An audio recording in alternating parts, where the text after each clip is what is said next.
दोस्तों, क्या आपने कभी सोचा है कि एक बहती हुई नदी और एक थमे हुए तालाब में क्या फ़र्क होता है।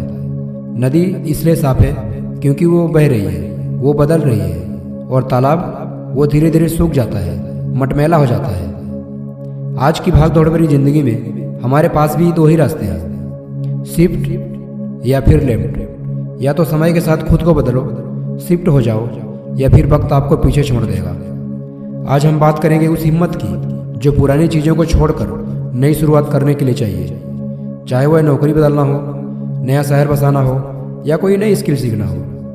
मैंने अपनी आंखों से कंपनियों में देखा है ऐसे लोग जो दिन रात पसीना बहाते हैं, 12-12 घंटे की शिफ्ट और ताबड़तोड़ मेहनत करते हैं, लेकिन महीने के आखिर उनके हाथ में क्या आता है? एक छोटी सी सैलरी, 10,000, 15,000, 20,000 मान लो। लेकिन उन्होंने मेहनत कितनी की? 12-12 घंटे, पूरे 30 दिन तक मेहनत की, जब जाके उनके हाथ में 20,000 रुपये सैलरी आई। क्यों? क्योंकि उन्होंने समय के साथ मेहनत तो किया, लेकिन खुद को अपग्रेड नहीं किया। बिना पढ़े लिखे या फिर बिना किसी विशेष हुनर के मेहनत करना एक कोल्हू के बैल की तरह होने जैसा है। मेहनत जरूरी है, पर सही दिशा में। अगर आप सही दिशा में मेहनत करोगे तो जरूर आगे जाओगे। अगर आप आज भी वही कर रहे हैं जो पिछले 5 सालों से कर रहे थे, तो आपको वही मिलेगा जो पिछले 5 सालों में मिल रहा था आपको। अगर ज़्यादा चाहिए, कुछ और अलग चाहिए, तो कुछ और अलग करना ही पड़ेगा। There is no another way. नौकरी छोड़ना या फिर नई लाइफ शुरू करना डरावना जैसा लग सकता है।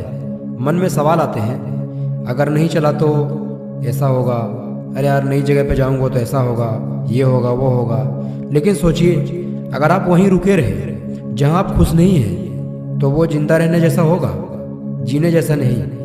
नई भाषा सीखना, नई मशीनें सीखना, या फिर नया कंप्यूटर का जान लेना, ये सब आपके हथियार हैं। जैसे एक मशीन ऑपरेटर को नई टेक्नोलॉजी सीखनी पड़ती है ताकि वो अपने रेस में बना रहे, वैसे ही हमें अपनी ज़िंदगी में लर्निंग मोड को ऑन करना होगा, या ऑन करना चाहिए। याद रखिए, सीखने की कोई उम्र नहीं होती, बस एक जिद होनी चाहिए। जब आप खुद को शिफ्ट करते हैं, नई जगह जाते हैं, नई चीज़ें सीखते हैं, तो आपकी वैल्यू बढ़ती है। लोग आपसे जुड़ना चाहते हैं। एक सफल इंसान के साथ हर कोई खड़ा होना चाहता है, लेकिन एक असफल इंसान के साथ कोई बात भी करना पसंद नहीं करता। लोगों को उसकी बात शोर लगने लगती है। मैंने कंपनियों में देखा है, लोग सालों साल तक एक ही मशीन पर एक ही शिफ्ट में अपना बहुत समय गुजार देते हैं, क्योंकि उन्हें डर लगता है कि अकेले नई जगह कैसे जाएंगे, नई कंपनी में तालमेल कैसे बिठेगा।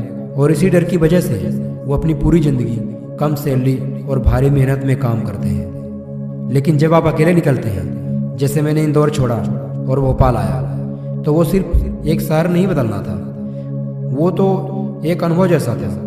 अकेले ट्रेन का सफ़र, नए लोगों से बातचीत करना, नई मशीनों को समझना, ये वो सबक हैं जो कोई स्कूल या कॉलेज आपको सिखाता नहीं। अनुभव सिर्फ चलने से आता है, रुकने से नहीं। अगर आप एक ही जगह पर रुके हो, तो जरा सोचिए कि आपका 5 साल बाद वहाँ पे क्या होगा। क्या आपकी पोस्ट बढ़ेगी? अगर ऐसा नहीं है तो आप छोड़िए, उस जगह को लेफ्ट करिए। मैं ऐसा नहीं बोल रहा हूँ कि आप अपनी नौकरी छोड़ दो, आपको कुछ भारी नुकसान हो जाए। नहीं, आप जो भी डिसीजन लीजिए, अपने आने वाले फ्यूचर के लिए डिसीजन लीजिए कि हमारा फ्यूचर कैसे ब्राइट होगा। क्या मैं अपने आप को अपग्रेड कर रहा हूँ? क्या मैं अपने आप को अपग्रेड कर पाऊँगा? याद रखिए, पुरानी सोच से, पुराने शहर से और उन लोगों से जो आपको आगे बढ़ने से रोकते हैं, तो अगली बार जब भी आपको कहीं जाने का मन करे, तो बिना किसी के इंतजार किए बैग उठाइए और निकल पड़िए।